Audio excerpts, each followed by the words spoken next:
ভারতীয়রা প্রস্তুত হয়ে যাও, কয়েন তুলো আর লক্ষ টাকা জিতে নাও। আরে আমরা সবাই প্রস্তুত। তুমি চলে আসলো টিঙ্কি। টিঙ্কি দেখা যাক এই জিনিসটি দিয়ে কতগুলো কয়েন তুলতে পারে। বন্ধুরা পিঙ্কি তো অনেকগুলো কয়েন তুলে নিচ্ছে। প্রথমে তো অনেকগুলো কয়েন তুলে নিয়েছে। আরে মহারথীরা আজকে তোমাদের জন্য দুটো করে চান্স থাকবে। আরে এবার তো অনেকগুলো টাকা পেয়ে যাব। দুইবার সুযোগ রয়েছে, এই সুযোগে টাকাগুলো জড়ো করে নেই আর তারপরে আমার বয়ফ্রেন্ডের সাথে ডেটে যাব। আরে বন্ধুরা টিঙ্কি তো এবার অনেকগুলো টাকা তুলে নিয়েছে। এই টিঙ্কি এবার তোমার কয়েনগুলো গনে নাও। 1 2 3 4 87 88টি। এই টিঙ্কি এই যে ধরো নাও তোমার $88। এবার চলে আসলো চিঙ্কি। এবার দেখা যাক চিঙ্কি এই 30টি দিয়ে কতগুলো কয়েন তুলতে পারে। আরে বন্ধুরা দেখুন চিঙ্কি তো এই 30টি দিয়ে কয়েনই তুলতে পারতিছে না। প্রথমবারে তো চিঙ্কি শুধুমাত্র একটি কয়েনই তুলে ফেলে। না আমার সাথে চিটিং করা হয়েছে, আমার এই 30 দিয়ে কয়েনই উঠতিছে না। কি চিন্তা করো কেন, তোমার জন্য আরেকটি সুযোগ রয়েছে, এটি কাজে লাগাও। বন্ধুরা চিঙ্কি তো এই 30টির সাহায্যে আর কয়েন তুলতে পারে না। দেখা যাক এবার কতগুলো তুলে ফেলে। বন্ধুরা দেখুন চিঙ্কি তো এবারও কয়েন তুলতে পারে না আর শুধুমাত্র 6টি কয়েনই তুলে ফেলে। এই জন্য ধরো তোমার $6 এতে তুমি ললিপপ খেও।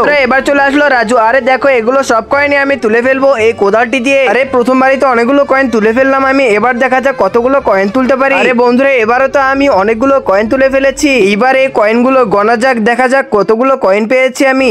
1 2 69 70 71 80টি পেয়েছি বন্ধুরা কয়েন। রাজু তোমার $80। এই বন্ধুরা রাজু ছোট বোন শেষের বার খেলতে এসে এমন কিছু করলো যেটি দেখার পরে সবাই তো অবাক হয়ে যায়, কিন্তু সেটি দেখার আগে হে আল্লাহ, এই জান্নাতি পাথরটি দেখার পরে যে একটিবার তার বন্ধুকে শেয়ার করে দেবে তাকে একবার হলো মক্কায় গিয়ে হজ করার তৌফিক দান করুন। আরে বন্ধুরা রাজুর ছোট বোন তো সকল কয়েন তুলে ফেললো আর রাজুর ছোট বোন কোটিপতি হয়ে গেল এই গেমটি খেলে। দেখুন বন্ধুরা রাজুর ছোট বোন সব থেকে বেশি কয়েন তুলে ফেলতিছে আর রাজুর ছোট বোন তো এই কয়েন গেমটি খেলে কোটিপতি হয়ে গেল।